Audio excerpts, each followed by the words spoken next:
EPS 95 pension सुधारों पर एक समिति की सिफारिशों पर विचार।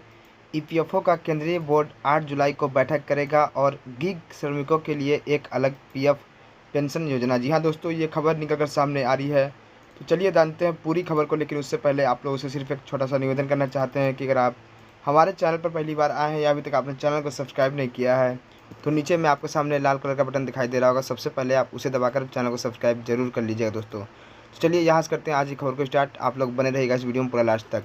कर्मचारी भविष्य निधि संगठन ईपीएफओ का केंद्रीय बोर्ड 8 जुलाई को बैठक करेगा और गिग श्रमिकों के लिए एक अलग पीएफ योजना पर आम सहमति पर पहुंच सकता है और उन सभी के लिए एक सार्वभौमिक पेंशन योजना तैयार करने की संभावना तलाश सकता है जो अभी तक कवर नहीं किए गए हैं। सेवानिवृत्ति निधि पेंशन सुधारों पर एक समिति की सिफारिशों पर विचार किया जा रहा है और केंद्रीय न्यासी बोर्ड सीबीटी के सदस्यों की पिछली बैठक के दौरान आगे बढ़ने के बारे में अलग अलग राय थी। मार्च के बाद से अधिक विचार विमर्श पहले ही हो चुका है और उनमें से कुछ उद्योग के विशेषज्ञों के साथ है और विस्तृत नोट केंद्रीय बोर्ड के समक्ष प्रस्तुत किए जाने की संभावना है।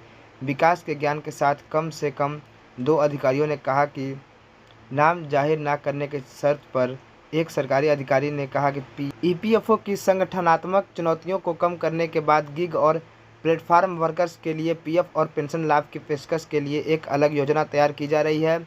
भारत ने आधिकारिक तौर पर 7,17,000 से अधिक गिग श्रमिकों को पंजीकृत किया है और उनमें से लगभग 58% अकेले पश्चिम बंगाल, उत्तर प्रदेश और बिहार से आते हैं।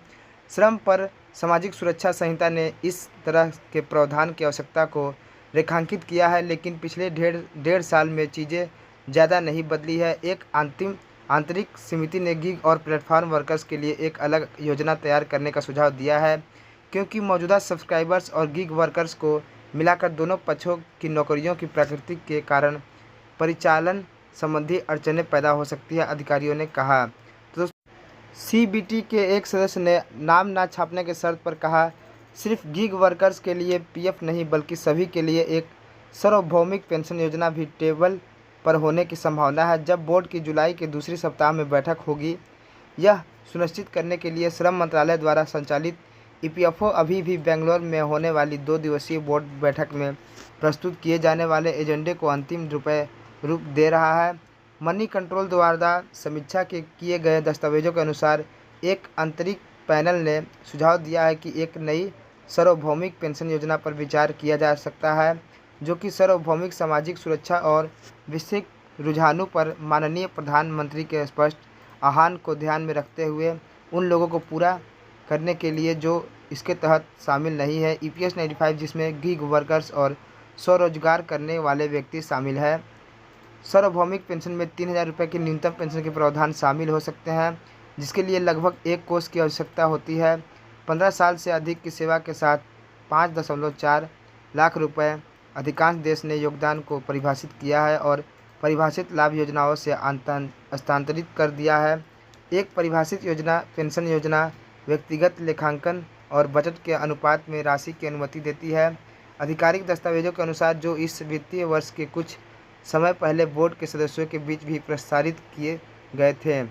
ईपीएफओ के तहत कर्मचारी पेंशन योजना के ईपीएस के तहत पेंशन बढ़ाने की मजदूर वर्ग की मांग लगातार बढ़ रही है, लेकिन ईपीएफ ग्राहकों द्वारा ईपीएस में मौजूदा कम योगदान पेंशन फंड को न्यूनतम 3,000 रुपये प्रति माह पेंशन का भुगतान करने में बाधा डालता है। हर महीने एक कर्मचारी अपने मूल वेतन का 12% और कुछ भत्तों का हिस्सा वैधानिक ईपीएफ कटौती के रूप में भुगतान करता